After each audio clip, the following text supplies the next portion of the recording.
You're listening to international investment advisor Doug Goldstein on the Goldstein on Gelt show, the financial show where we'll talk about how you can make the most of your money. With all the confusing financial chatter bombarding you each and every day, Goldstein on Gelt will give you the practical information you want and need about living a financially stable life. Here's your host, money maven Doug Goldstein. Okay, we are back. We are talking with Jeff Broide, who is a well-known CPA and tax specialist in Jerusalem. He's a senior partner of Broide and Co. They provide specialized tax services and especially dealing in the Anglo community in Israel. Jeff himself specializes in both personal and corporate taxation in Israel, including worldwide reporting. He deals a lot with trusts and tax planning as well. Jeff, it's a pleasure to have you. Thank you, Doug.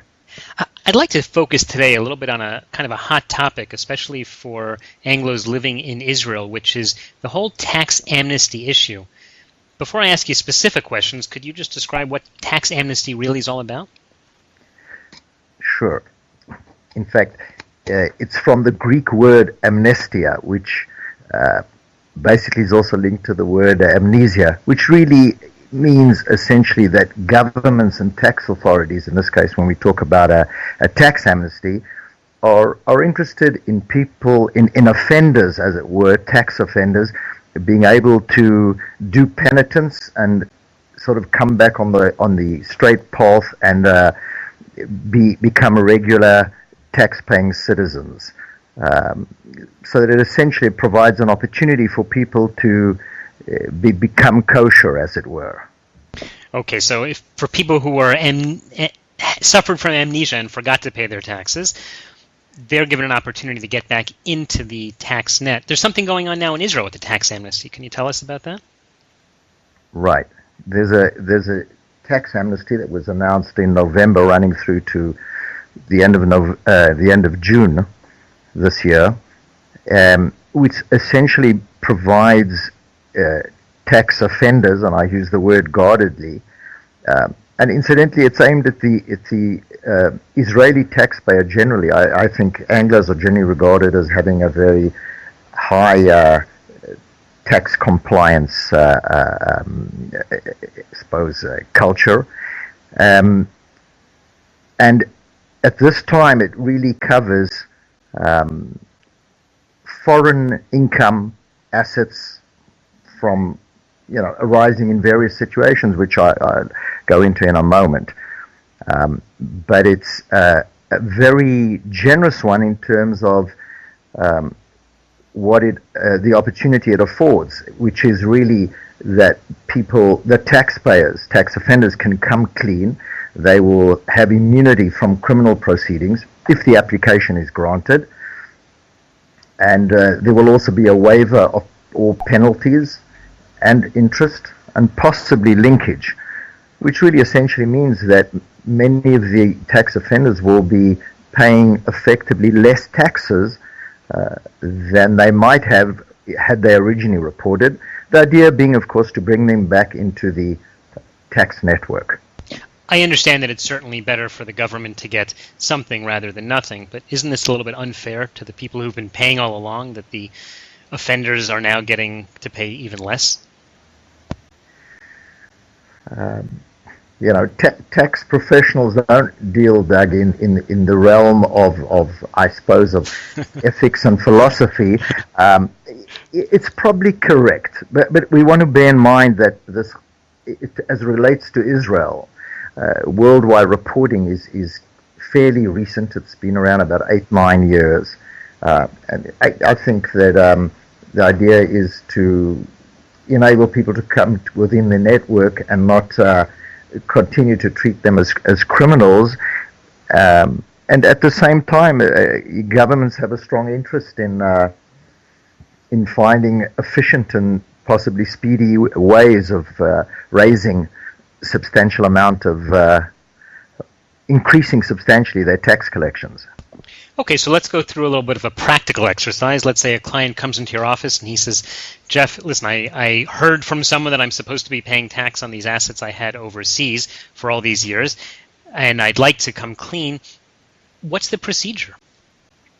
Well, again, I want to stress the this amnesty relates at this time to unreported income from foreign assets, which may have been received as gifts or inheritance, foreign assets that may have been acquired from local or foreign sources, where taxes were paid, and these are amongst the conditions, or were not subject to tax in Israel, and particularly on income from sources from foreign assets which were not taxable before 2003. Now, if the particular person meets these terms, then an application has to be made to a special committee which has been set up, basically administered by the tax authority.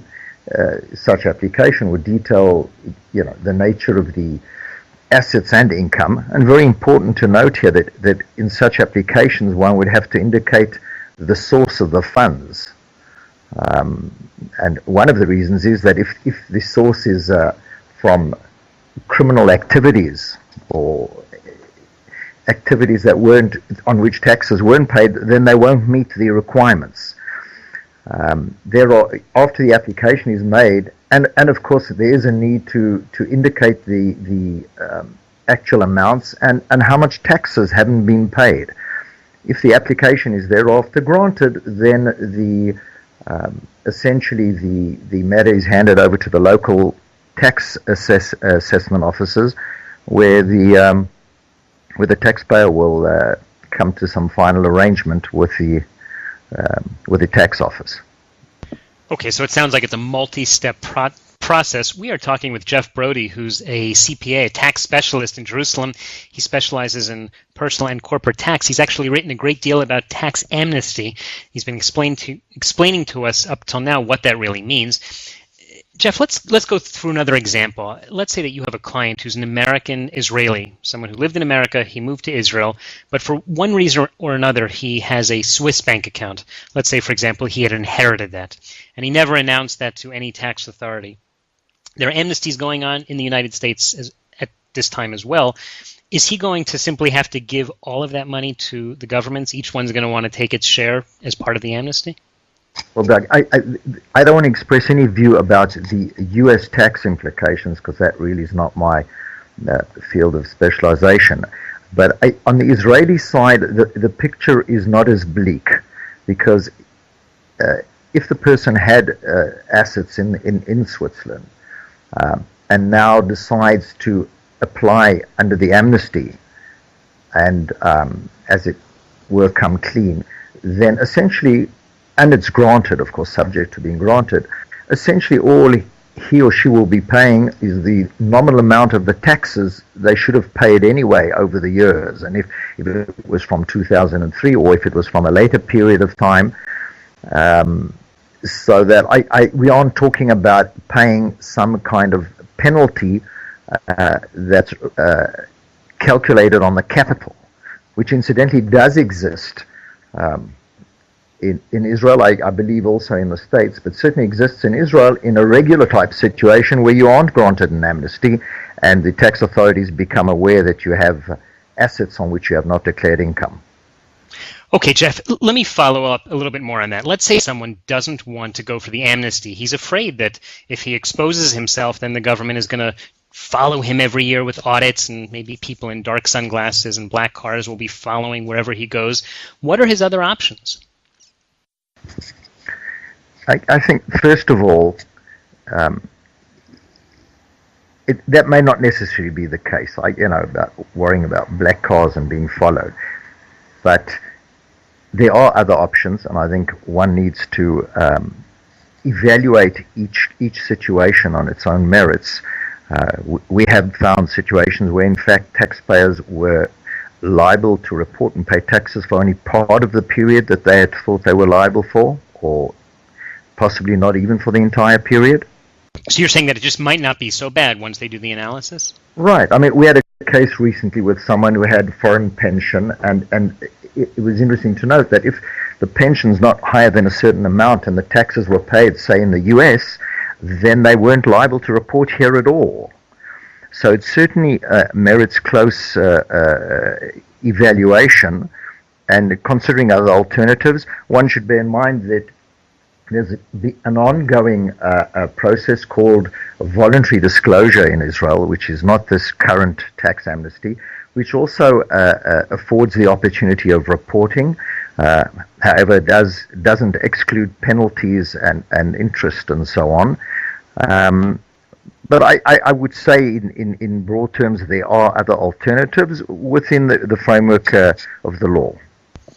Okay, we're talking to Jeff Broide, who's a Jerusalem-based CPA. He deals a lot in the Anglo community. He's been talking to us about tax amnesty. We're just about out of time, but I'd like to understand your feeling about the changes in the way that taxation is happening in the Western world. When I moved to Israel about 20 years ago, people used to talk about that the Israeli government and the American government used to exchange some information, but I'm not really so sure that happened. Now it feels as if there's possibly going to be one central database that a tax authority from any country can simply log in and find out everything about you. Is that the direction that you feel the governments are going? You know, Doug, I'm a little wary of creating panic, but I think it would be accurate to say that in the last decade, we are seeing a whole new tax world out there. There's much more transparency. There's considerable exchange of information, as you correctly say, between tax authorities under the various double tax treaties. OECD countries are being obligated to comply with certain principles of disclosure and taxation and reporting. Banks appear to be becoming more and more obligated to ensure that their clients are reporting and paying taxes to their countries of origin. I think modern technology enables the tax authorities to identify potential offenders. So that I think we are living very much in a different tax world. Okay, so I guess we will watch the changes. Jeff, tell people how they can learn more about your business and follow up if they have questions directly with you. Right, well, first we'll be happy to take any questions either by email or telephonically. We have a website at www.broide.com, and there are one or two articles on the site that are worth reading. I think the media generally include some information. One wants to be a little wary of media information, but we'd be happy to field any questions anyway. Okay, Jeff Broide from Broide and Company, CPA and tax specialist based in Jerusalem. Thanks so much for your time. Thank you too. You've been listening to the Goldstein on Gelt show with money maven Doug Goldstein. Doug's weekly radio show is heard around the world, but if you miss it, you can download the podcast at www.goldsteinongelt.com. The Goldstein on Gelt show gives you up-to-date financial ideas so you can get on the path to financial freedom. If you'd like your questions answered on the air or off, send Doug an email to doug@profile-financial.com. It's your money for your future, so join Doug every week to build your wealth on the Goldstein on Gelt show.